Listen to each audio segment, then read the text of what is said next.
Hi everyone. Got a windy day today, so hopefully this will sound okay. We're going to talk about floatant today and some dumb, well, maybe not too dumb mistakes, but I just want to talk about different kinds of floatant you can use, or what are typical floatants you can use. There's a whole variety of things that we use in fly fishing. Um, when your fly gets wet, well, before you start fishing, especially if you're using a dry fly, um, you want to put the floatant on beforehand.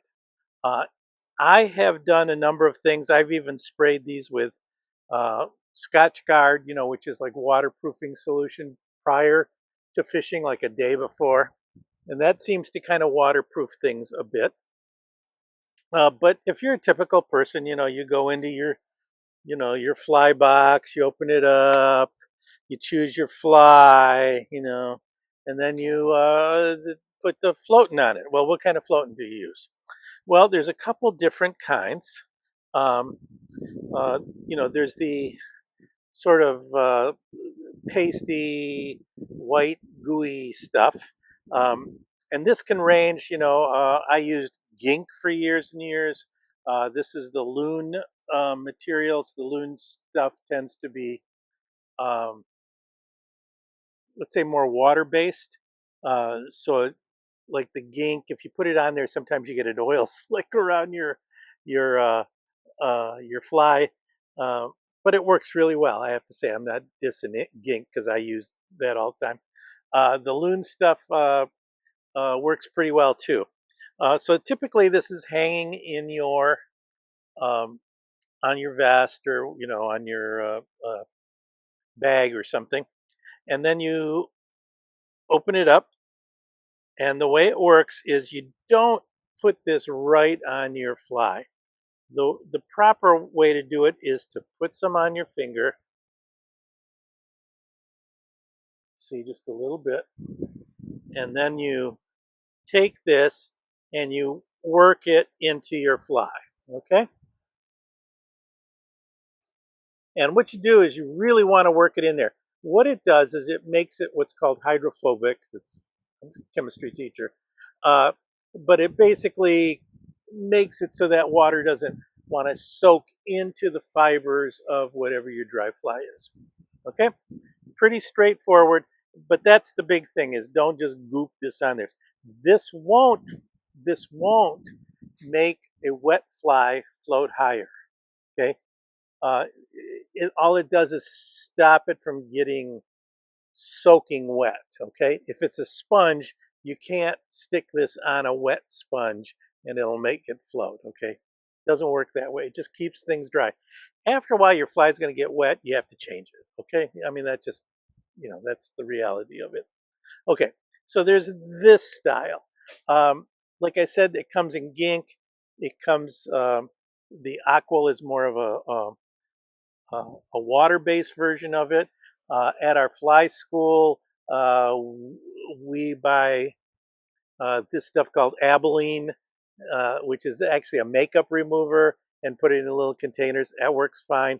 Some people swear by chapstick. Works fine, I guess, if you want banana flavored flies. I don't know. So that's kind of what works. So let's say you've been fishing for a while. You've treated this. You've been fishing for a while. In my last video, I showed you how to flick the water off of it. But to get even more into it, you can buy this stuff called dry shake. Oh, I had that open. Okay, that was scary.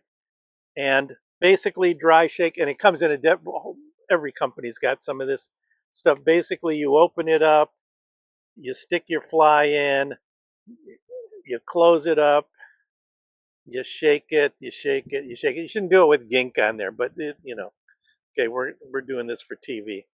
And then you open it up, and your fly comes out with all this stuff on it, and that should make it dry again. Okay, that works really well. Sometimes before you even start, I'm going to grab another fly here.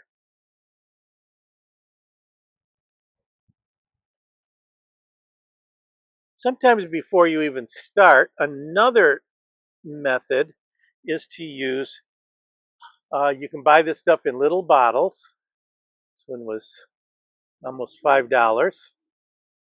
And you take it and you brush this powder onto it.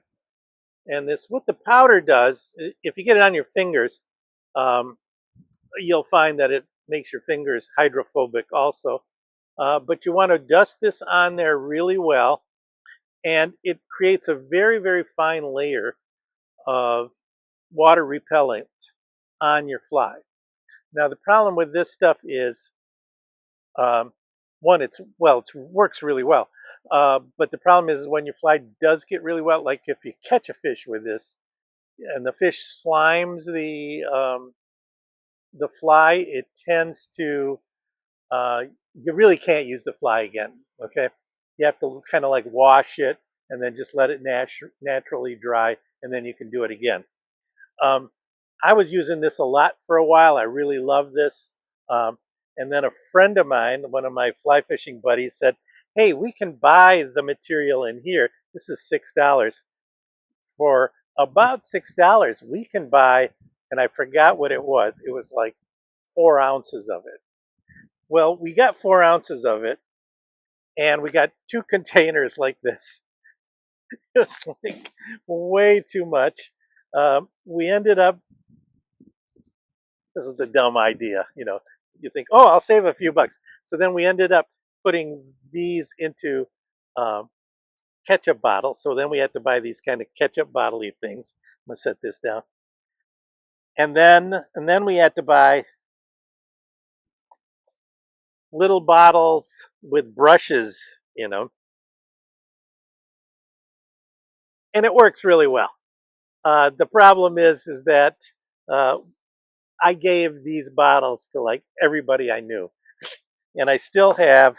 This was, I mean, we did this 10 years ago, at least, and I still have like enough to keep an army of people floating. Okay, I could spread this on me and keep floating forever. Anyway, if you buy the little bottle, the important thing is you don't just stick it in there and stuff. You have to work it in with the little brush. Okay, this is called flume silicate under in the actual real thing in there. So there's your basic choices. You have your typical liquid material. There's some other stuff called Flyagra that you kind of pre-treat, and it's a liquid, and you soak it. Anyways, there's a bunch of different things, but this is the classic. It's like a gel, comes out, put it on your finger, smear it on your fly.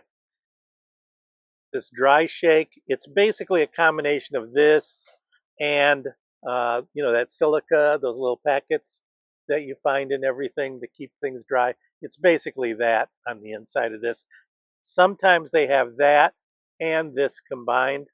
So you not only are shaking it, but you're also, not only are you drying it, but you're also coating it a little bit. And then you can just buy this stuff straight, and these are all the fly shops.